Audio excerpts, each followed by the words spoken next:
MBBS in just 16 lakhs. Kyrgyzstan, Central America, Russia, Georgia. Orbit Global Education.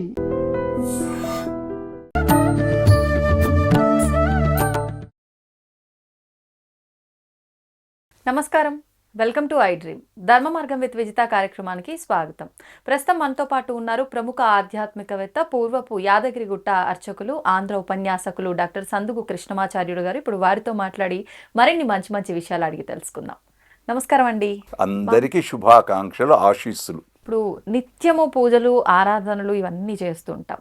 అసలు ఈ పూజా విధానం అనేది ఎక్కడ ప్రారంభమైంది, ఎవరి ద్వారా మొదట ప్రారంభమైందని తెలుసుకోవాలని ఉంది. ఇది బ్రహ్మ దగ్గర నుంచి మొదలైంది.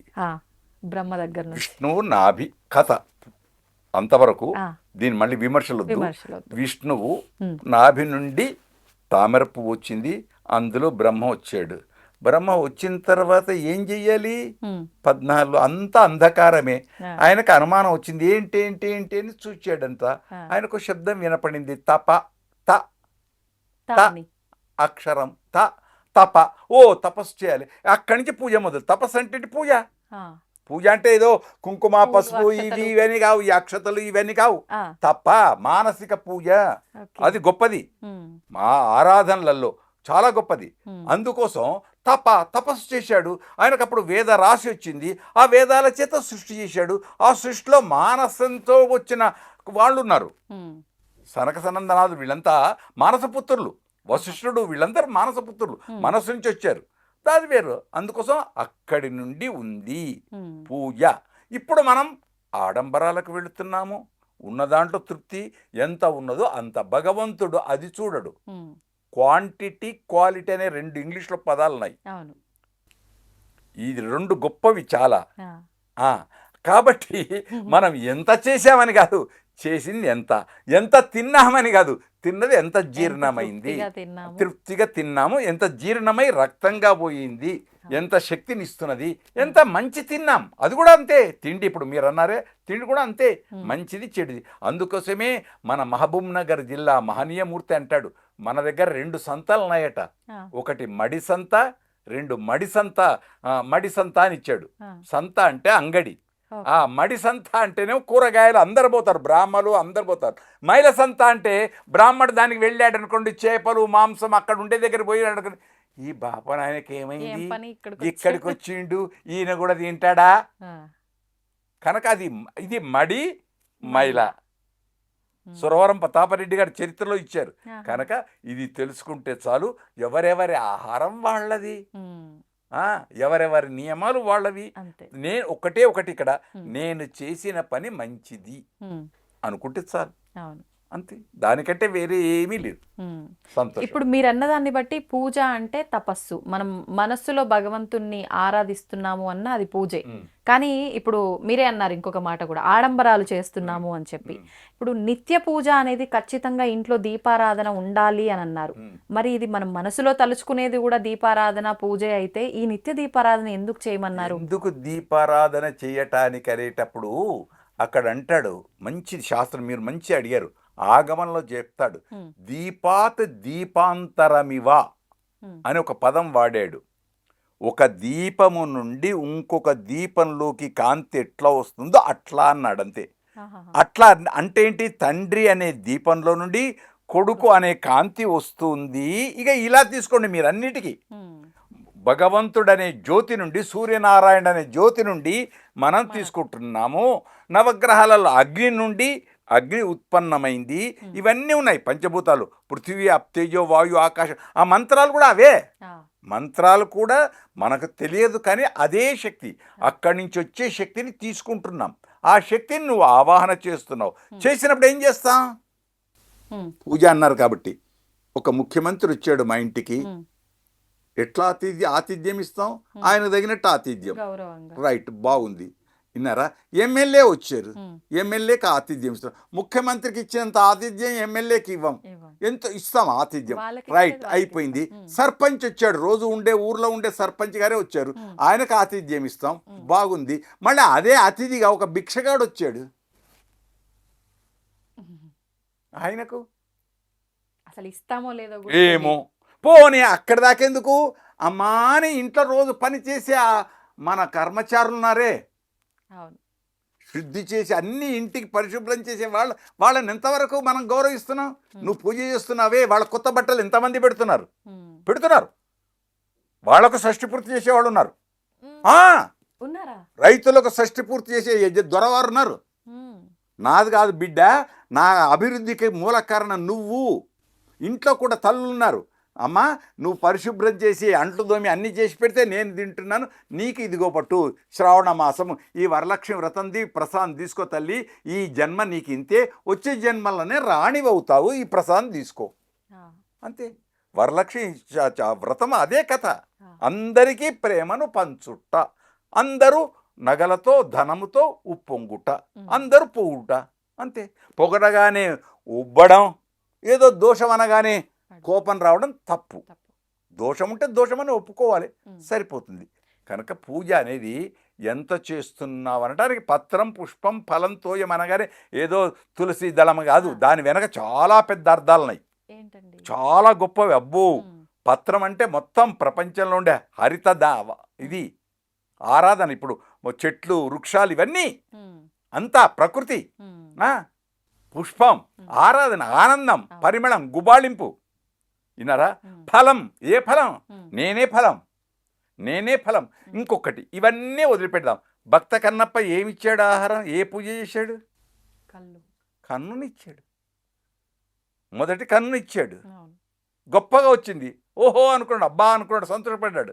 రెండవ కన్నునిచ్చి మళ్ళీ కారుతుంది, అయ్యో అనుకున్నాడు, దీనికి కూడా నాకు మందు దొరికింది కదా, ఇదే మంది మనం తలనొప్పికి జెండు బామ్ ఎట్లా వాడతామో అట్లే అనుకున్నట్టు ఇది కూడా ఇంకో కన్ను ఉంది కదా, ఇంకో కన్ను ఉండేటప్పుడు మరి గుర్తు ఎట్లా? ఆ కన్ను ఉందే, ఈ కన్ను పెట్టేటప్పుడు మళ్ళీ ఆ గుర్తు లేక ఈ కన్ను అందక చీకటైంది, ఈ కన్నుతో ఎట్లా పెట్టాలని చెప్పు కాలతో తన్ని పెట్టాడు. మళ్ళీ అక్కడ భగవంతుడు చెప్పు కాలు కదా అని ఆలోచించలే. అట్లానే అక్కడేమో భగవంతుడు అది వదిలేద్దాం. ఇక్కడ తాతగారి మీద ఎగురుతుంటాడు మనమడు. అప్పుడు తాతగారు మనమడి కాలు తీసుకొని ముద్దు పెట్టుకుంటుంటాడు. అక్కడ పాదంగా చూశాడా, తమ ప్రేమగా చూశాడా? ప్రేమ. దాని వెనక ప్రేమ. ద్రౌపది ఏం చేసింది? అక్కడ ఉండేటువంటి అందరికాగా మిగిలినటువంటి చిన్న రవ్వను తీసి కృష్ణుడి చేతిలో పెట్టింది ఆహారం. అప్పుడేమైపోయింది? దుర్వాసాదులకు అందరికీ కడుపు నిండిపోయింది. కనుక ప్రేమ ముఖ్యం అందులో నువ్వు ఉంచేది. మాట కూడా అంతే. మాట కూడా ద్రౌపది ఏం చేసింది? ఈ నాకు జరిగే అవమానం, నా అత్తగారి ఇంట్లో సభ లోపల జరుగుతుంది అవమానం, కృష్ణా గోవిందా అంది, అవమానం ఇది నీకు అంది, ఆయన రక్షించాడు అంతే, వలవలిచ్చి. అంతే. గజేంద్రుడు ఏం చేశాడు? తలుచుకున్నాడు అంతే. ఆఖరు మళ్ళీ గజేంద్రుడు ఏమన్నాడు? నాకు రక్షించమని నిన్ను పిలువలే భగవంతుడా, ఇగో నా తొండంతో నీకు నా చేతితో తామర పువ్వు చేత ఆరాధిద్దామనుకున్న ఈ తామర పువ్వును స్వీకరించన్నాడు అంతే గజేంద్రుడు. ఆ తామర పువ్వును ఆయన స్వీకరించాడు. కనుక తాతయ్య ఎంగిలి పెడుతున్నాడా మంగళం పెడుతున్నాడా అని చూడడు, మనవడు ఏది ఇస్తే అది ఆనందంగా స్వీకరిస్తాడు. దేవుడు కూడా అంతే. అంటే ఇప్పుడు ఈ మధ్యకాలంలో కొంతమంది చెప్తున్నారు, ఈ పువ్వులు లేందే ఇవన్నీ రోజు చేసే పూజా కార్యక్రమం అయినా కూడా కొన్ని బేసిక్ అవి లేందే పూజ పనికిరాదు అని. అది సహజ గుణం, అన్నీ ఉండాలి. షోడశ ఉపచారములు, షోడశ కళానిధికి షోడశోపచారములు అని అన్నాడు అన్నమయ్య. అన్నీ ఉండాలి. ఉన్నప్పుడు కూడా నేను లేవంటే, ఉన్నది కూడా లేవు అంటే, ఉన్నవాడికి ఉన్నంత, లేనివాడికి లేనంత. అంతే. అందుకనే అన్నాను క్వాంటిటా క్వాలిటీ. ఇన్నారా? తులసి దళం ఉంచింది రుక్మిణీదేవి, సత్యభామ ఆభరణాలు ఉంచింది, క్వాంటిటీ. ఇక్కడ క్వాలిటీ. అంతే. ఎంత, అది భక్తికి పరవశం. అంతే. అంటే మనం భక్తితో ఏం చేస్తున్నాము అన్నదే ప్రధానం. ఉపవాసం అనగానే ఇంకోటి మంచి, ఇంతకుపూర్వం నేను విన్నాను మీ నుండి, ఉపవాసం అనగానే ఉపవసతి ఉపవాస, దేవుడికి దగ్గరగా ఉండుట, కానీ తినకుండా ఉండుట అని కాదు దాని అర్థం. ఉపవసతి, రోజు నన్ను పూజించకున్నా కనీసం ఏకాదశి నాడన్నా నన్ను తలుచుకోరా, నాకు దగ్గరగా ఉండు అంటే నన్ను తలుచుకో. ఓకే. నా గురించి స్మరించు, ఆ. పూజ చెయ్యి, నీకు తోచింది చెయ్యి, నీళ్ళుదులు ఇది అది ఏది ఉంటుంది అంతే. అంతే. ఉపవసతి ఇది ఉపవాస, సమీపంలో ఉండడం అంటే భగవద్ ధ్యానంలో ఉండు, తోచిన సమయంలో భగవద్ ధ్యానంలో ఉండు. కర్తవ్యం దయమ, ఏ సమయంలో అర్ఘ్యం వదలాలో ఆ సమయంలో అర్ఘ్యం వదులు. చదివేటప్పుడు చదువు. దీన్నే మనం ఏమంటాం, చదివేటప్పుడు చదవరా, క్రికెట్ ఆడేటప్పుడు క్రికెట్ ఆడరా, అన్నం తినేటప్పుడు అన్నం తినరా, నిద్రపోయేటప్పుడు నిద్రపోరా అని అంటున్నాను తప్ప, నిద్రపోయేటప్పుడు కూడా సెల్ ఫోన్ ఆడుకుంటూ ఉంటుంటే ఉదయం నుండి నువ్వు సెల్ ఫోన్ ఆడుతూనే ఉంటే ఎట్లా? ఎప్పుడు అవద్దని అనలే. క్రీడలు కూడా ఒక సబ్జెక్టే కనుక అన్ని సబ్జెక్టులు, ఇది కూడా మన జీవితంలో ఆహారం కూడా అన్ని సబ్జెక్టులతో ఉన్నది. అది అనుకుంటే చాలు మన భావన. సంతోషం. మంచి ప్రశ్న వేశారు. చాలా లోకంలో ఎంతమంది ఈ వైభవాన్ని అందుకొని బాగుపడితే మా మీడియా బంధువులకు అనేక అభినందన సహస్రాలు. మనం వేసిన ఈ వాక్ పుష్పం ఆరాధన అవుగాక ప్రజల దగ్గర. అంతేకాదు, ఆడపడుచులు అనగానే వెంటనే పురుషులకు ఆధిక్యం ఇవ్వలేదా అని అనుకుంటారు. కనుక పురుషుడు స్త్రీ ఈ రెండు ముఖ్యం. ఈ రెండు ఎట్లా ముఖ్యం, ఇది వివాహపు నాడు వినాలి. పెళ్లి పిల్లగాడు పెళ్లి పిల్లవ ఇద్దరు, వరుడు వధువు తెలిసి ఉండాలి. జీవితం అనేది సంసారం అనే బండి. ఆ బండికి 2 చక్రాలు, ఆ చక్రాలే భార్యాభర్త. అది కాదు అనుకుంటే ముందు నడవటానికి ఉండే పశువు ఉంటుందే, ఆవు ఎద్దు, ఇద్దరు స్త్రీ పురుషుడు ఒకటి. అంతఃపురం మేము మాట్లాడేటప్పుడు ఒక మాట అనుకున్నారు, ఇంటికి దీపం ఇల్లాలే అని ఆడవాళ్ళ దిక్కే ఎక్కువ మార్కులు ఇస్తున్నాడు పండితుడు గారు, మాకు పురుషులాది ఏం లేదా అనుకున్నారు. అసలు చెప్తున్నారు కానీ నేనే అది అడగాలనుకుంటున్నారు. చాలా మంచిది మీ అభిప్రాయం. ఎందుకో మా హృదయంలోకి వచ్చింది, మీ అభిప్రాయం మా హృదయంలోకి వచ్చింది. కనుక సహస్రశ్రీ రిషా పురుష, పురుష శబ్దం ఎవరికి వాడారు? నారాయణుడికే వాడాడు. ఒకటి పురుషాధిక్య ప్రపంచంలో అహంకారం వేరు, అది వేరు. కానీ పురుషుడు నారాయణుడు ఒకటి. 2 ఇక్కడ మన దగ్గరికి వచ్చే వరకు మనం కూడా చతుర్విధ పురుషార్థాలు అంటాం. ధర్మ అర్థ కామ మోక్షములు, వాటికి పేరు చతుర్విధ పురుషార్థములు. ఇవి పురుషార్థంలే అన్నారు తప్ప స్త్రీ అర్థములు అనలే.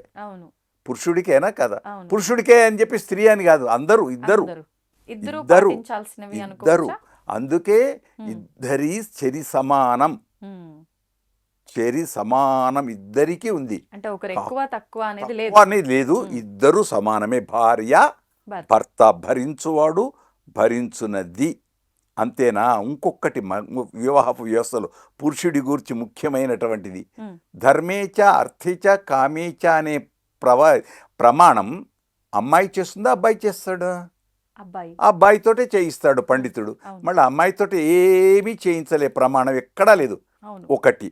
2 పురుషుడికి అబ్బాయికి పెళ్లి కంటే పూర్వం ధర్మ ప్రజా సంపత్త్యర్థం స్త్రియం ఉద్వహే, ధర్మ ప్రజా సంపత్తి కొరకు ఈమెను నేను వివాహం ఆడుతున్నాను, స్వీకరిస్తున్నాను. మళ్ళీ అదేంటి? ధర్మార్థ కామ మోక్షములకు సాధనము భార్య, సాధనము భార్య, ప్రధానం భర్త, ప్రధానము భర్త. కనుక భర్త ప్రాధాన్యము ఉంది, భార్య ప్రాధాన్యం ఉంది, ఇద్దరూ చెరి సమానమే. మీరు చెప్పిన దాన్ని బట్టి చూస్తే మనకు ఇప్పుడు పెద్దవాళ్ళు ఆచరించే విధానమైన అదే, శాస్త్రాలు పురాణాల్లో కూడా ఇద్దరు సమానమే అనే ఒక భావనే ఉంది అనిపిస్తుంది. కానీ ప్రస్తుతం అలా లేదు కదండి, భర్త డామినేషన్ అనేది ఎక్కువగా కనిపిస్తోంది. ప్రస్తుతానికి చాలా మార్పు రావాలి. చెప్పేవాళ్ళు ఎక్కువ అయ్యారు, వినేవాళ్ళు లేరు. వినేవాళ్ళు ఉన్నా ఆచరించేవాళ్ళు లేరు. ఎందుకు కారణం? ఒకటే ఒక కారణం, అహం, నేను అనే పదార్థం ముఖ్యం. ఆ నేను అనే పదార్థం పెద్దగా లేదు. ఇదే ఆదిశంకరుడు అంటాడు, ఇంతుంది, ఇంత చిన్నది కనపడదు, లోపల ఉండేది నేను అనే పదార్థం. ఆ పదార్థాన్ని నీకు వీలైతే పెంచు. ఎంత పెంచేస్తావు? నేను, నా ఊరు, నా మండలము, నా జిల్లా, నా రాష్ట్రము, నా దేశము, నా 14 లోకాలు, అక్కడ ఏవీ లేవు. భార్య భర్త పెద్ద చిన్న అనేది ఉండదు. నేను అనుకునేటప్పుడు ఏది ఉండదు, నాది నా వాళ్ళు, అయిపోయింది. ఒకటి. లేదు నాకు చాతగా అబ్బా అంత చేస్తానా అనుకున్నావు, తీసేయి. ఉమ్, నాది కాదు, నాది కాదు, నాది కాదు, నాది కాదు, నాది కాదు. ఆ, అప్పుడేంటి, నాహం కర్త, నేను కర్తను కాదు అవును. అని అనుకున్నావనుకో, అయిపోయింది. అప్పుడు ఏమీ లేదు, సర్వసంగ పరిత్యాగి. ఆ, ఆ? జడభర్తోపాఖ్యానం భాగవతంలో ఉంది గొప్పది. ఉమ్, ఆయన రాజు కొడుతున్నా అంతే.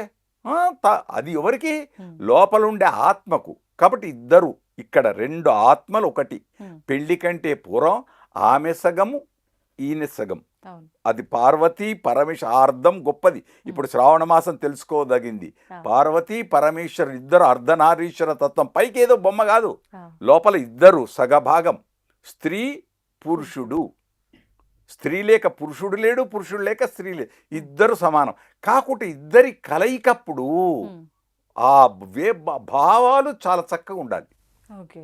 ఏదో అని ఈమె భయపడుతూ ఉండొద్దు, ఏమో ఆమె అని ఆయన ఉండకూడదు. ఉమ్, అది గొప్పది. ఎందుకంటే సర్క్యులేషన్, బ్లడ్ సర్క్యులేషన్ ఉమ్, అణువుగా మారుతూ ఉంది.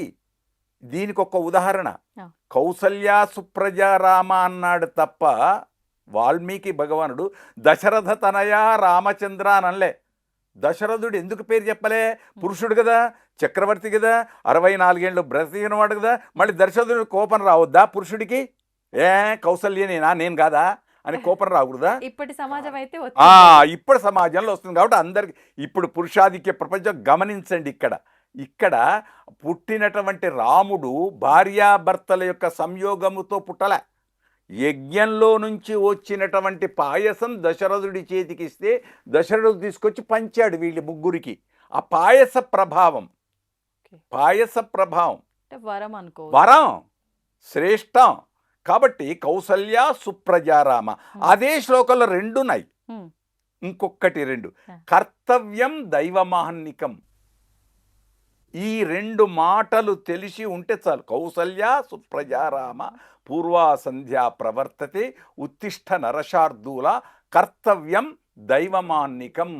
కాబట్టి కర్తవ్యం, నువ్వు ఏ సమయంలో ఏది చెయ్యాలో అది చెయ్యి. భార్యతో కూర్చునేటప్పుడు సెల్ ఫోన్ వాడకో.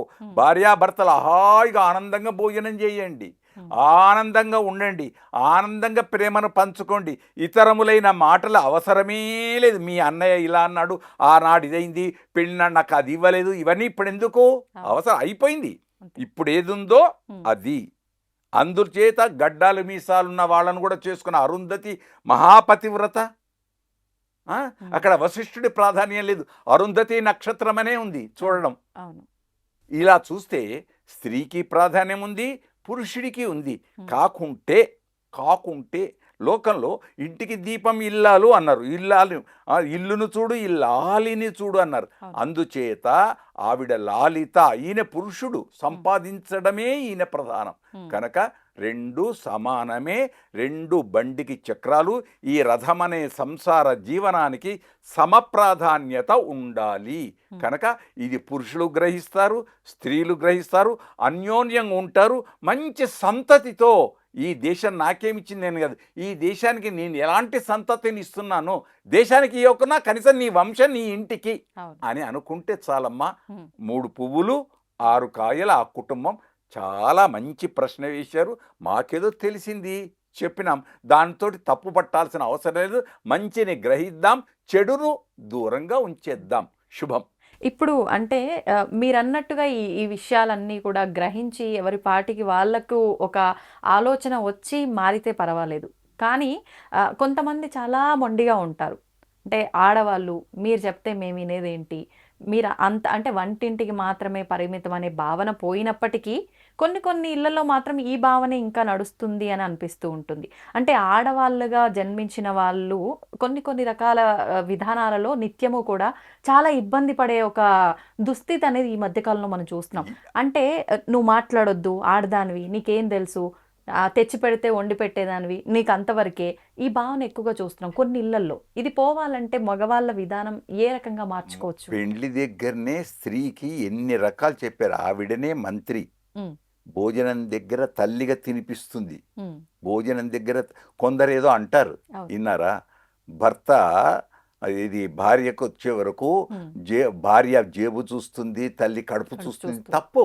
అవి ఉంటే ఉండొచ్చు కాక, కానీ ఆ. భార్యాభర్తలైన వాళ్ళు సమానం, త్రాసు లోపల ఇద్దరూ సమానం. ఉమ్, ఆ సమచక్రత ఉండాలి భావన. కనుక నేను పెద్ద నువ్వు గొప్ప అని కాదు. ఉమ్, ఒకప్పుడు భార్యకు కోపం రావచ్చు, ఒకప్పుడు భర్తకు కోపం రావచ్చు. అందుకోసం భార్యకు ఒక మాట ఉంది. ఉమ్, మళ్ళీ ఇక్కడ అత్త మీది కోపం దుత్త మీద చూపించింది అంటే అక్కడ పడి ఏ ఇంటి నుంచో వచ్చింది ఆమె. ఇంటి యొక్క గోత్రము పోయింది, వంశము పేరు పోయింది, త్యాగమై ఆవిడ. ఉమ్, మానవజాతి మనుగడకే ప్రాణం పోసింది మగువ అన్నాడు సి నారాయణ రెడ్డి గారు. ఉమ్, మళ్ళీ పురుషుని గురించి చెప్పలే, అయినా పురుషుడు గొప్పతనం గొప్పతనమే. ఆ, అయితే ఇక్కడ గుర్తుంచుకోవాల్సింది ఏంటంటే ఆ వచ్చిన ఆమెకు కొత్త ప్రపంచం. ఉమ్, అక్కడ ఇంత పెరిగిన ప్రపంచం పోయి నడిచే ప్రపంచానికి వచ్చింది. వచ్చినప్పుడు ఆ ప్రపంచంలో ఎలా ఉండాలి, ఏముండాలి, ఏమిటి అవన్నీ తెలిసి ఉండాలి. అవును. తెలిసి ఉండటానికి ఇద్దరూ సమానం, గమనించాలంతే. ఉమ్, మనస్సుంటే మార్గం ఉంటుంది. కాబట్టి భర్తకు మంచి మనస్సు ఉండాలి, భార్యకు మంచి మనస్సు ఉండాలి. ఈ మనస్సు కలిగిన వాళ్ళు చెప్పేవాళ్ళు కావాలి. అవును అవును పెద్దలు కూడా ఉండాలి. మంచి మనస్సుతో వాళ్ళను, వచ్చిందమ్మా కోపంతో ఉన్నాడు, ఏదో జరిగింది, దీన్ని నువ్వు మనసు పెట్టుకోకు అనే అత్తయ్య కూడా ఉండాలి. అవును అన్నీ ఒక్కటి కాదు, ఎన్నో కారణాలు ఉంటాయి. ఆ దుష్ట కారణాలన్నీ వెళ్ళిపోవాలి. సద్భావనాఖిల చైతన్యులు కావాలి. మంచి భావనలతో ఆనందంతో ఉంటేనా అది ఆ సంసారం అనే పుష్పం, సంసారం అనే జీవ నౌక చక్కగా ప్రయాణం చేస్తుంది. ఆ నౌక ఒడిదొడుకులు లేకుండా సంసారం అనే నౌక ఉందే చాలా సముద్రం నుంచి ఆనందంగా గట్టుకెక్కుతుంది. కానీ మధ్య లోపల ఇలాంటి పొరపొత్సాలు అవసరమే లేదు. వాస్తవం మీరు అన్నది నిజంగా. అంటే ఎంతసేపు ఇంటికి వచ్చిన ఒక కోడల్ని తప్పు పట్టడం పక్కన పెట్టి ఆవిడతో, అంటే మన ఇల్లు అన్నీ వదులుకొని వచ్చింది అని అంటే మనం ఆవిడతో ఎలా ఉండాలి, మనం ఏం నేర్పించుకోవాలి అనే ధోరణి చాలామంది అత్తవారిండ్లలో కనిపించట్లేదు. ఈ ధోరణి కనుక వస్తే తల్లిదండ్రులుగా అత్త మామల్ని భావిస్తుందేమో. అంతే. ఇంకొకటి ఇక్కడ ఇప్పుడు ప్రపంచంలో ఉండే ప్రజలందరికీ మా సోదరుల ప్రపంచాలందరికీ అందిస్తున్న మీడియా ద్వారా గమనించండి. కొడుకుకు పెళ్లి చేసేటప్పుడు ఏ ఉద్దేశంతో చేస్తుంది తల్లి? నా కొడుకు సుఖంగా ఉండాలి, బాగుండాలి, మా ఇల్లు మనమలు మనమరాళ్ళతో వర్ధిల్లాలి ఇది. మళ్ళీ అయినప్పుడు ఇద్దరు కలిసి కొడుకును కోడలు కలిసి ఏటో సినిమాకో ఏటో పోతుంటే ఎందుకు చూడడం కోపంతో? కొడుకు కోడలు కలిసి ఏదో ముచ్చట పెట్టుకుంటే కోపంతో ఎందుకు? అయినా ఒకవేళ అత్త అలా చూచింది, ఏదో కోపమో తాపమో చూచింది, ఇక ఈ కోడలకు మాత్రం ఎందుకు కోపం రావాలి? ఎందుకు రావాలి ఈమెకు? కాబట్టి సహనం ముఖ్యం, ఓపిక ముఖ్యం, ఆలోచన ముఖ్యం. ఈ కాలంలో, ఈ మధ్యకాలంలో ఆలోచనలని చాలా లోపిస్తున్నాయి. ఆ లోపించకుండా భగవంతుడు రేపొచ్చే శ్రావణ శుక్రవారం వరలక్ష్మి అమ్మ అందరికీ మంచిని అనుగ్రహించుగాక. భావన, మంచి భావన ఉంటే మంచి భావనతో చూస్తాం. లేదంటే తాడును కూడా పాముగా చూసే బాధ వస్తుంది. కాబట్టి కోడలు దేవత అనుకుంటే అయిపోయింది అంతే. ఇప్పుడు మీరన్న ఈ సహనం ఎంతవరకు ఉండాలంటారు? ఎంతవరకు ఉండాలో అంతవరకు ఉండాలంతే. దీనికి ఇంత అని నియమం లేదు. అంటే కొన్ని సందర్భాల్లో అతిగా ఎదుటి వాళ్ళ, మన మిస్టేక్ లేకపోయినా ఎదుటి వాళ్ళు ఇబ్బంది పెడుతూనే ఉంటారు. అట్లాంటి సందర్భాల్లో కూడా సహనంగా ఉండాలి. చాలా చక్కని ప్రశ్న వేశారు మీరు. ఈ మధ్య లోపల ఈ ఆటలు వచ్చాయి, సెల్ ఫోన్లు వచ్చిన తర్వాత దాన్ని ఏదో అంటారు డబ్బు బెట్టింగ్స్. ఈ బెట్టింగ్స్ వచ్చిన తర్వాత భర్త నష్టపోయాడు అనుకోండి, అప్పుడు భార్య కోపానికి రావాలా వద్దా? రావాలి కదా. మరి ఏది? ఇంకొకటి ఇక్కడ చాలా గమనించాలి. నేను ఇప్పుడు ధర్మసూక్ష్మం. రాముడు అడవికి వెళ్ళేటప్పుడు కైక కోరింది ఏంటి? నారవస్త్రాలు ధరించి దీక్షతో తపోభూమిగా 14 ఏళ్ళు అరణ్యంలో ఉండాలి రాముడు ఒక్కడే కోరింది ఆవిడ. రాముడు ఒక్కడే బయలుదేరుతున్నాడు. సీత ఏమంది? నేను కూడా వస్తాను నీ తండ్రి. ఎందుకు అన్నాడు. రావద్దు, అక్కడ సింహాలు పుల్లు ఉంటాయి, ఇవన్నీ కాదు మా నాన్న ఇచ్చేటప్పుడు నువ్వు నీకు ఒక మాట చెప్పాడు, ఎం సీత మమస్తా సహధర్మ చరితవా ప్రతిచ్ఛయేనాం భద్రంతే. నీకు నేను భద్రం కాబట్టి నేనే ముందు నడుస్తాను, రాళ్ళు రప్పలన్నీ దూరం చేసుకుంటూ వెళ్తాను అనే వరకు రాముడు మారాడు, తీసుకొని వెళ్ళాడు. లక్ష్మణుడు వస్తాడు, సీత కాళ్ళు పట్టుకున్నాడు, అందరూ ముగ్గురు వెళ్ళారు. మళ్ళీ ఆ తర్వాత సీత అడిగింది ఒక పరిస్థితిలో, నువ్వు అడవికి వచ్చేటప్పుడు ఈ బాణాలు కత్తులు ఇవన్నీ ఎందుకు? రక్షణ కోసం, క్షత్రియుడు. అప్పుడు అక్కడ అది సీత అడిగింది అని కోపానికి రాలే రాముడు ఎప్పుడు. కానీ క్షత్రియ ధర్మం. ఆ వెళ్ళింది ఎందుకు? రాక్షస సంహారానికి. లోపల అంతర్గతమైన భావన వేరు. ఋషులు కోరింది కూడా అదే. దుష్ట శిక్షణ, శిష్ట రక్షణ. మంచి అనుకుంటే అయిపోయింది అంతే. భార్యాభర్తలు కూడా ఈమె నా కోసం, నా మంచి కోసం చెప్తుంది. డ్యూటీకి ముందు 10 నిమిషాలు వెళ్ళమని చెప్తుంది. ముందు మంచి హాయిగా ఇంటికి కోపంతో రాకు, మంచి హాయిగా ప్రశాంతంగా ఉండు అని చెప్తుంది. కాబట్టి కోపతాపాలు లేకుంటే ఇంకేమీ లేదు. అంతే. నందనవనం అంతే. నందనవనం ఎక్కడో స్వర్గంలో ఉంది అని కాదు. ఇంటికి దీపమే ఇల్లాలు జ్యోతి ఆ నందనవనం. అయితే ఒక్కటి ఇక్కడ ఇంటికి దీపం ఇల్లాలు దీపం అన్నప్పుడు ఇంకొక ఉదాహరణ చెప్తాను, తప్పు పట్టదు ప్రజలారా గమనించండి. ఆ దీపం కిందనే నీడ ఉంటుంది, చీకటి. ఆ చీకటిని దూరం చేసే ఇంకో దీపం కావాలి. ఈ దీపానికి ఆ దీపం, ఆ దీపానికి ఈ దీపం. ఈ 2 దీపాలు ఉన్నప్పుడు ఇక్కడి నుంచి చీకటి అక్కడ పోతుంది, అక్కడి నుంచి చీకటి అంతా మొత్తం వెళ్తారు. ఇదే భార్యాభర్తలు 2 దీపాలు అనుకుంటే అయిపోయాయి. ఎక్కడా లోకంలో లేదు సామెత, నా ఉదాహరణ. కనుక ఇద్దరూ వెళ్తురే అనుకునేటప్పుడు ఇద్దరం ఈ సంసారానికి అధికారం, ట్రస్టీస్ము. మా తాతల నుండి వచ్చినటువంటి ఆస్తికి మేము ట్రస్టీస్ము, కాబట్టి మేము సేవ చేస్తున్నాం అనుకుంటే అది గొప్ప యజ్ఞం. అంతకంటే మించిన యజ్ఞం లేదు. నువ్వేదో పుణ్యక్షేత్రాలు చేసి యాత్రలను చేసి లక్షల దానాలు చేయాల్సిన అవసరం లేదు. ఇంటికి వచ్చిన వాడికి ఇంత బిచ్చం వేస్తే చాలు, నీ కనపడిన పేదవాడిని ఆదుకుంటే చాలు. ఏది తోచినది చెయ్యి, తోచింది చెయ్యి. ఇంకొకటి ఇక్కడ మంచి ప్రశ్న మీరు వేసినందుకు నేను సమయం ఎక్కువ తీసుకొని చెప్తున్నాను.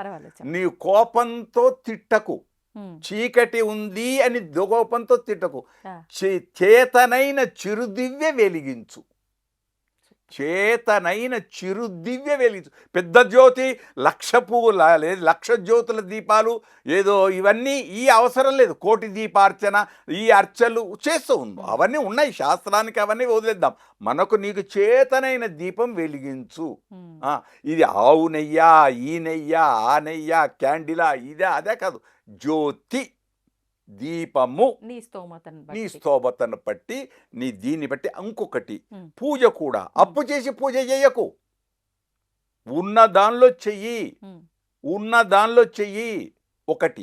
ఇప్పుడు ఇంకొకటి మీరు అడగకుండానే నేను రేపు శ్రావణ మాసం కాబట్టి గుర్తు చేస్తున్నాను. అడిగే మనస్సు మా సోదరిది, ఆ మనస్సును గమనించి నేను చెప్తున్నాను. రేపు శ్రావణ మాసంలో సామూహిక వరలక్ష్మి వ్రతాలని ఉంటాయి. అక్కడ ఉన్నప్పుడు ఒక ఆమె వెండి చెంబు తెస్తుంది, ఒక ఆమె బంగారు చెంబు తెస్తుంది, ఇంకో ఆమె రాగి చెంబు తెచ్చింది, నాకేమీ లేదు, మట్టి చెంబు ఉంది. అదెందుకని చూస్తున్నావా? బయట పక్క వాళ్ళది నువ్వు అసలే చూడకు. నీ మనస వాచ కర్మణ నువ్వు ఆరాధించే అక్కడనే ఉండాలి. దీనికి ఉదాహరణమే సత్యనారాయణ వ్రతాలు 5వ కథలో పిల్లలు వాళ్ళు వ్రతం చేస్తామని రాలే, ఆ ఈతలు కొట్టారు. అప్పుడు అందులోపల అనుకున్నారు, అందులోపలే ఒకడు పండితుడయ్యాడు, వాళ్లే కథ చెప్పుకున్నారు. వాళ్లే అక్కడ ఉండే ఆకులో పువ్వులు అలములు చెట్లకు ఉండే తీసుకున్నారు, అవే పూజ చేసి అక్కడ ఉండే ఓ రాయినే పెట్టుకున్నారు. ఏం చేశారు అక్కడంతా చెప్పడు. ఆ పిల్లలు ఆ ప్రసాదం తీసుకెళ్ళి ఇచ్చారు, దొప్ప కుట్టి దొప్ప ప్రసాదం రాజుకి ఇస్తే ఈ పిల్లలు ఇలా అనుకుని వాడు పరిశుభ్రత ఉండదు, ఏముండదు, ఈ ప్రసాదం నేను తింటానా అని ప్రసాదాన్ని వదిలిపోయే వరకు ఏమైంది, అక్కడ నగరం అంతా కాలిపోయింది, సంతానం అంతా కథ. మళ్ళీ వచ్చాడు, మళ్ళీ పిల్లలతో చేయించుకొని ప్రసాదం తీసుకున్నాడు. అంటే తన తప్పు తను తెలుసుకున్నాడు. ఇది కథ. తన ప్రతి ఇంటికి అవసరం, తన తప్పు తను తెలుసుకుంటే చాలు. ఏ సందర్భంలో అయినా కూడా అన్ని సందర్భంలో అందరూ అన్ని మర్చిపోయి ఇద్దరు అద్దాలు, భార్య భర్త. ఈమెను ఆ అద్దంలో చూడాలి, ఈమె భర్త అనే ముఖం అనే అద్దంలో చూడాలి, మనస్సు అనే అద్దంలో చూడాలి. ఈ భర్త భార్య అనే మనస్సు ముఖం అనే అద్దంలో చూసుకుంటే ఇద్దరు చూసుకుంటే ఏ గొడవలు ఉండవు అని నేను అనుకుంటా. నా వరకు అది వాస్తవము, నిజము కూడా. అలా ఉంటే ఆనంద పరంపర దేశం. మనం మామూలుగా భగవంతుడు అంటాం, ప్రతి కదలికలో ఆయన స్మరిస్తూనే ఉంటాం. అసలు భగవంతుడు అంటే ఎవరు అనే ఒక క్వశ్చన్ కనుక వస్తే ఎవరని చెప్పొచ్చు? ఎవరు అని చెప్పటానికి ముందు తల్లిదండ్రే భగవంతులు. మొట్టమొదట తల్లి తండ్రే భగవంతు. కనపడే దైవాలు, కనపడే దైవాన్ని ఎవరు చూచారు? దైవాన్ని నిజంగా చూచిన వాళ్ళు ఉన్నారా? శాస్త్రాలు పురాణాలు అవన్నీ చెబుతూ ఉన్నాయి. ఈ కలియుగంలో ప్రత్యక్ష దైవం 7 కొండల రాయడు. నిజమే, స్వప్నంలో దర్శిస్తున్నాం, అందరికీ దర్శిస్తున్నాం అంతే. కానీ ఆ స్వప్నంలో దర్శించిన ఏడుకొండరాయిని దైవం అన్నప్పుడు, దేవుడా ఇంతసేపు మా కోసం నిలబడి ఉన్నావు అని కంటి నుంచి దుఃఖం వచ్చిన వాళ్ళు ఎవరైనా ఉన్నారా? ఆయన కాళ్ళకు నొప్పులు లేవా? అంత బరువు పూలమాలలు ఎలా మోస్తున్నాడు అనుకునే వాళ్ళు ఉన్నారా? ఉంటే ఆళ్వార్లు దర్శించారు. ఆళ్వార్లు దర్శించారు యోగంలో, ఇప్పటికీ ఉన్నారు. చిన్నజీరి స్వామి లాంటి వాళ్ళు దేవాన్ని దర్శించి వాళ్ళ స్వప్నంలోనో ఎప్పుడునో వాళ్ళు, అందుకే సర్వప్రాణి సేవ. అంత ప్రతి ప్రాణిలో దైవం ఉంది అనుకుంటే ఇంకేం లేదు. దైవం మానుష రూపేణ ఒక్కటి. రెండవది దీనిలోని దైవం ఉందాని. రాముడే దైవమే ఇన్ని మత్స్య కూర్మ వరాహ నారసింహ అవతారాలు ఎత్తిన తర్వాత రామావతారం వచ్చేసి తానంతా మనిషిగా నడిచిన తర్వాత కూడా ప్రజలు మారలే. కృష్ణావతారం వచ్చేసి భగవద్గీత చెప్పినా ప్రజలు మారలే. అక్కడ వైకుంఠానికి పోయిన తర్వాత భగవంతుడు హాయిగా ఆ శయ్య మీద పడుకొని శేషశైలు తల్పం పైన పడుకున్న తర్వాత బాధపడుతూ ఉంటే పైనుంచి చూచి శేషుడు గొడుగుగా ఉండి చూచి, స్వామి ఎందుకు బాధపడుతున్నావు ఇంకా అంటే, ఇంకా ప్రజలు మానవులు మారరా అని బాధపడుతున్నప్పుడు అప్పుడు ఆదిశేషుడు ఒక మాట అడిగాడు, స్వామి నువ్వు ఇన్ని అవతారాలు ఎత్తావు కదా, అది మనకెక్కడ దొరకదు, ఒక కథ చెప్తున్నావు. అప్పుడు అడిగితే ఆదిశేషుడు ఏమన్నాడు వెంటనే, స్వామి మీరు పవర్ ఆఫ్ పట్ట నాకు ఇవ్వండి, నేను పోయి మారుస్తా అన్నాడు. ఆ పవర్ ఆఫ్ పట్టనే భగవత్ రామానుజుడు ఆదిశేష అవతారంగా వచ్చి సర్వమానికి మంత్ర ఉపదేశం చేసి జగదాచార్యులైనారు. ఆదిపరాశంకర్లు జగదాచార్యులు, ఇటు భగవత్ రామానుజులు జగదాచార్యులు. ఆచార్యులనే భగవంతుడు. మా సిద్ధాంతంలో భగవంతుడు అనేవాడు ఎక్కడో ఉన్నాడు ఏంటో, ఆ తర్వాత అది వేరు. నారాయణుడే నాకు దిక్కు, ఉత్తనారాయణ మా శ్రీ వైష్ణవులు పొడుగు బొట్టు వాళ్ళ దాంట్లో మీకు ఒకటి గుర్తుంచుకోవాలి, ఇక్కడ అవసరం. రేపు శ్రావణ మాసం కనుక ఉత్తనారాయణ అవసరం పూజ చేయకూడదు, ఇద్దరిని కలపాలి. అమ్మవారు లేకుండా స్వామి ఉండడు, స్వామి లేకుండా అమ్మ ఉండదు. ఇద్దరు, ఇప్పుడు భార్యాభర్తలు ఎలానో ఇక్కడ అంతే, ఇద్దరు. అందుకోసం ఉదాహరణకు ఒక్క రావణుడు సీతనే కోరాడు, ఏమయ్యాడు? వంశమే నాశనం. శూర్పణఖ రాముణ్ణే కోయింది, చుప్పనాతే అయింది, ముక్కులు చెవులు. కాబట్టి మనకు అవన్నీ అవసరం లేదు. కథలు పురాణాలు అన్నీ విందాం. కాకుంటే ఒకటి ఇక్కడ తల్లిదండ్రిని పూజిస్తే చాలు, ఆ భగవంతుడుగా. దీనికి ఉదాహరణ కూడా నేను చెప్పడం కాదు, మహాభారతంలో ధర్మవ్యాధోపాఖ్యానం ఉంది. మాంస విక్రేత బ్రాహ్మడికి చెప్పాడు, నాకు నేను ఏ దైవ ఆరాధన చెయ్యను, నాకు వచ్చి ఉన్నది ఒకటే, మా అమ్మా నాన్ననే నేను పూజిస్తాను. మంచి ధర్మవ్యాధోపాఖ్యానం. కనుక మనకు ప్రత్యక్ష దైవాలైనటువంటి తల్లిదండ్రులు గొప్పది. అందుకే మాతృదేవో భవ పితృదేవో భవ. అంతేనా? నువ్వు లేవగానే అరచేతిని చూడు అన్నారు. ఎందుకు? అరచేతిలోనే త్రిమూర్త్యాత్మకమైన శక్తి ఉంది, మొత్తం శక్తి ఉంది, అంతే. అందుచేత అరచేతిని ఇంకోటి నమస్తే ఇట్లా అనొద్దు, ఇట్లానండి, 2 చేతులు కలపండి. అమ్మను అయ్యను ఇద్దరిని కలిపి 2 చేతులతో హాయిగా వందనం.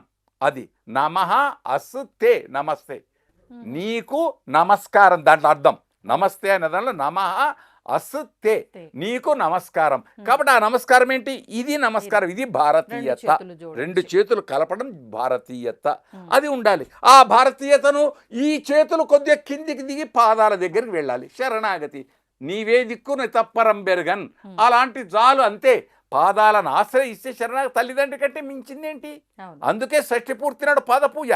ఒక షష్ఠి పూర్తే కాదు, ఎప్పుడైనా బర్త్డే ఫంక్షన్స్ అని చేస్తున్నారు, ఈ పనికిరాని ఇంత ఆడంబరాలు చేసే బదులు వాళ్ళ పాదాలు కడిగే వాళ్ళు ఉన్నారు, ఇప్పటికీ ఉన్నారు. కోడళ్ళు కొడుకులు ఎందరో ఉన్నారు. ఇంకా దేశంలో చాలా మంచి ఉంది. కాకుంటే అది చేశామనుకో ఎంత ఆనందం. ప్రతి సంవత్సరం ఏదో ఆయుష హోమాలు అవన్నీ చేసినా తల్లిదండ్రి యొక్క పాదాలు కడిగి ఆ పాద జలాన్ని పైన చల్లుకుంటే కంటికి అద్దుకుంటే చాలు, అంతే. అంతకంటే ఏం కావాలి? కనుక ప్రత్యక్ష దైవం తల్లి తండ్రి మొదటిది. ఆ తర్వాత సూర్యనారాయణుడు. ఆ తర్వాత అక్కడ మనం లేపుతున్నాడు, ఆయన కిరణాలతోటి లేపుతున్నాడు. రోజు బిడ్డ లే అంటాడు. తాను పోతూ కూడా ఏం చేస్తున్నాడు? చంద్రుల్లో ఉంచుతున్నాడు. దినాంతే నిహితం తేజ అంటాడు. పోతూ తన తేజస్సు దీపాలలో ఉంచేస్తున్నాడు. అగ్ని జ్యోతిలలో ఉంచేస్తున్నాడు. కనుక భగవంతుడు సర్వాంతర్యామి. ఇది మనమనలే, ఆ గజేంద్రుడే అన్నాడు, ఎవనిచే జనించు జగమెవ్వని లోపల నుండు లీనమై. కనుక ఆ భగవంతుడు అతన్ని నేను నమస్కారం అంతే. ఇప్పుడు భగవంతుడికి రూపం ఉందా అంటే ఉందా, లేకపోతే నిరాకారి ఉంటుంది. నిరాకారం సాకారం రెండు చెప్పిండ్రు. ఆయన అణూరణీయాన్ మహతో మహీయాన్. అణువు కంటే పరమాణువుగా లోపల ఉన్నాడు, కనపడు, లోపల ఉన్నాడు. ఆయన ఉంటే శివం, ఆయన పోతే శవం. ఇది తెలియాలి. శివం అనగానే ఏదో శైవం అనే అట్లా కాదు. శివం అంటే మంగళప్రదం. ఆయన ఉంటే శివం, ఆయన పోయి సత్యం శివం సుందరం. ఆయన ఉంటే శివం, ఆయన పోయినాడు అనుకోండి శవం. తను ఎవరు ముట్టుకోరు. మళ్ళీ ఇప్పుడు భగవంతుడు ఎక్కడున్నాడు? ఇక్కడనే ఉన్నాడు కదా, ఆరాధించబడుతున్నాడు కదా. అలాగే మనం కాఫీ తాగినా, టీ తాగినా, ఏది తీసుకున్న ప్రసాదం ఆయనకు చూపించి ఎదురుగా ఆకారం, ఇప్పుడు ఈ నిరాకార స్వరూపానికి నువ్వు నమ్మినటువంటి ఆకారానికి చూపించి అది ప్రసాదంగా స్వీకరించు, అంతే ఆరోగ్యం. అప్పుడు పారేయవేయవు. ఆలయానికి వెళ్ళిన తర్వాత ప్రసాదం స్వీకరించేటప్పుడు కళ్ళకు అద్దుకొని ఎట్లా స్వీకరిస్తున్నావు, ఇంట్లో అన్నం తినేటప్పుడు కూడా అన్నాన్ని కూడా కంటికి అద్దుకొని స్వీకరించు. ఉపహారాన్ని, టిఫిన్ కూడా అలానే చేయి. కాఫీని కూడా, అబ్బా ఈరోజు నాకు కాఫీ ఇచ్చావా భగవాన్ అనుగా అనేవాళ్ళు 100 లక్షల మంది ఉన్నారు. అది కనుక అలా ఉంటే ఏ గొడవ లేదు, ఏ మతము లేదు, అసలు అంతా సమ్మతమే. అది అంటే ఇప్పుడు మీరు అన్నట్టుగా భగవంతుడు నిరాకారిగా ఒక చిన్న అంటే పరమాణువు రూపంలో ఉన్నాడు. ఒకటి మళ్ళీ ఒకటి ఇప్పుడు మీరు మంచి చెప్పారు, పరమాణువునే తీసుకున్నాడు. ఆయన్నే త్రివిక్రముడయ్యాడు. వామనావతారంలో లోకాలన్నీ కొల్చాడు. మళ్ళీ ఎంత గొప్పది. ఈ రెండు తెలిస్తే చాలు. అంటే దాన్ని ఏమంటాం? సర్వాంతర్యామి.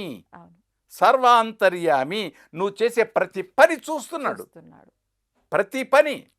అంతే. ఇదంతా భగవంతుడి మాయ అనుకోవచ్చా? మీరు అన్నట్టు ఆ చిన్నగా చూపించేది ఆయనే, అంత పెద్దగా కనిపించేది ఆయనే, ఇవన్నీ మాయ అనుకోవచ్చా? మాయా అనేది అది పెద్ద సబ్జెక్ట్. మాయా అనటానికి అది పెద్ద సబ్జెక్ట్ తల్లి. ఆ సబ్జెక్ట్ కంటే ఒకటి, ఆయన మనిషిని బ్రహ్మయ్య మట్టితో చేసనయ్య ఆడించుతున్నాడు బొమ్మలాగా, నిజము తెలుసుకు మెలగాలి మనిషిలాగా. అంతే. ఇది పంచభూతాత్మకమైంది. మట్టి ఉంది, పృథివీ అప్తేజో వాయు ఆకాశంతో పంచభూతాలతో వచ్చింది, ఏర్పడింది శరీరం. మట్టి ఉంది, ఇలా అంటే వస్తుంది మట్టి. అది నేనే కొత్తగా చెప్పేది కాదు. కాబట్టి ఈ బొమ్మ ఉందే, ఈ బొమ్మల ఆట, ఈ ఆటను ఆనందంగా అనుభవించుకుంటే చాలు.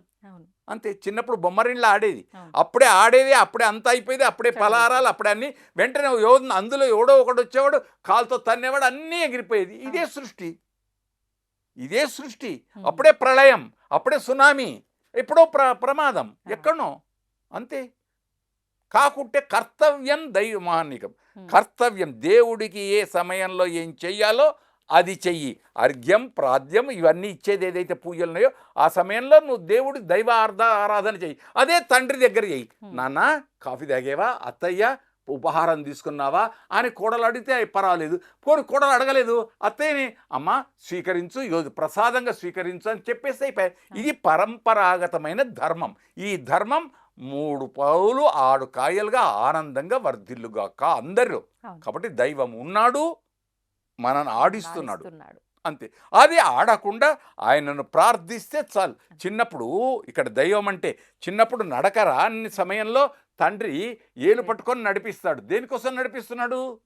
నేను ముసలితనంలో అయినప్పుడు నువ్వు పెద్దవాడివి అవుతావు కదరా, నువ్వు నన్ను పట్టుకొని నడిపించు. ఇప్పుడు ఎంతమంది నడిపిస్తున్నారు?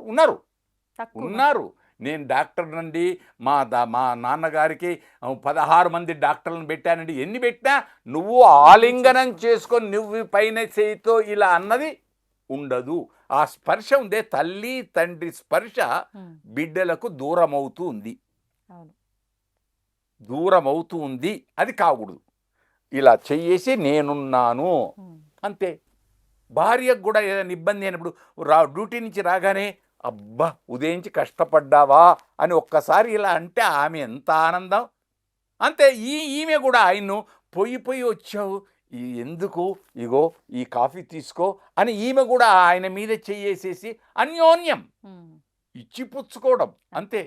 అందుకే అన్యోన్య అలంకారం అని శాస్త్రం ఉంది. త్రియామ శశినాభాతి శశిభాతి స్త్రియామయ. చీకటి చేత వెన్నెలకు ప్రాధాన్యత, వెన్నెల చేత చీకటికి ప్రాధాన్యత. అదే పౌర్ణిమ, అమావాస్య ఇవి ఉన్నదని తెలిస్తే లోకం ఆనందమే. కనుక పెద్దలు ఆచార్యులున్నారు, పెద్దలు పండితులున్నారు, ఇంటి అన్నిటి పెద్దల కంటే ఇంట్లో తల్లిదండ్రులనే పెద్దలున్నారు. ఆ చెప్పింది విని ఆచరిస్తే చాలు. అది అందుకే యద్యాచరతి శ్రేష్ఠ అన్నాడు గీతాచార్యుడు కృష్ణ భగవానుడు. ఎవరెవరు ఏది ఆచరిస్తున్నారో అది శ్రేష్టమైంది. ఆ ఆచారం కాదు అని అనకు, కోపానికి రాకు, చేతనైతే ఆచరించు, లేదా ఒక నమస్కారం, అంతే అంతే. కనుక అన్ని ప్రతిదీ యజ్ఞమే, మనం చేసే ప్రతి పని యజ్ఞమే. ఎందుకంటే తలంబ్రాలు పోసేటప్పుడు 4వ పర్యానికి యజ్ఞోమేక మహాసమృజ్యతాం, అక్కడ యజ్ఞ శబ్దం ఎందుకు వాడాడు అంటే ప్రతి పని యజ్ఞం, ప్రతిదీ యజ్ఞమే. అందుకే అన్నన్న పరిచక్రీధ, అన్నాన్ని పారవేయకరా, వదిలిపెట్టకరా. ఎందుకన్నాడు? అన్నం తినేది కూడా ఒక యజ్ఞం లోపల. అహం వైశ్వానరో భూత్వ ప్రాణాన్ దేహమాశ్రిత అని గీతాచార్యుడు చెప్పినట్టు ఆ లోపలికి నేను ప్రసాదంగా నైవేద్యం చేస్తున్నాను అనుకో, తింటున్నాను అనుకోకు, అప్పుడు అది అమృతం అవుతుంది అంతే. కనుక ఇలాంటి మంచి ప్రశ్న వేశారు, ఏదో తోచింది చెప్పాం. జయం, అందరూ బాగుండాలి, దైవం మనను రక్షించుగాక. శుభం. తవ్వండి, తవ్వుతూనే శివలింగం. పరమాత్మకు జీవా సరే దాన్ని అట్లా కప్పేసేయండి, చూపించదండి. Krishna is there. మూర్తి పూజ కాదు, సాక్షాత్ బ్రజేంద్ర నందన భగవాన్ ఉన్నారు మూర్తిలో. ఏమీ ఆశించకుండా ఆరాధించే వాళ్ళు కూడా ఉన్నారా ప్రభుజీ? నిజమైన భక్తి అంటే మనకు తెలియదు కాబట్టి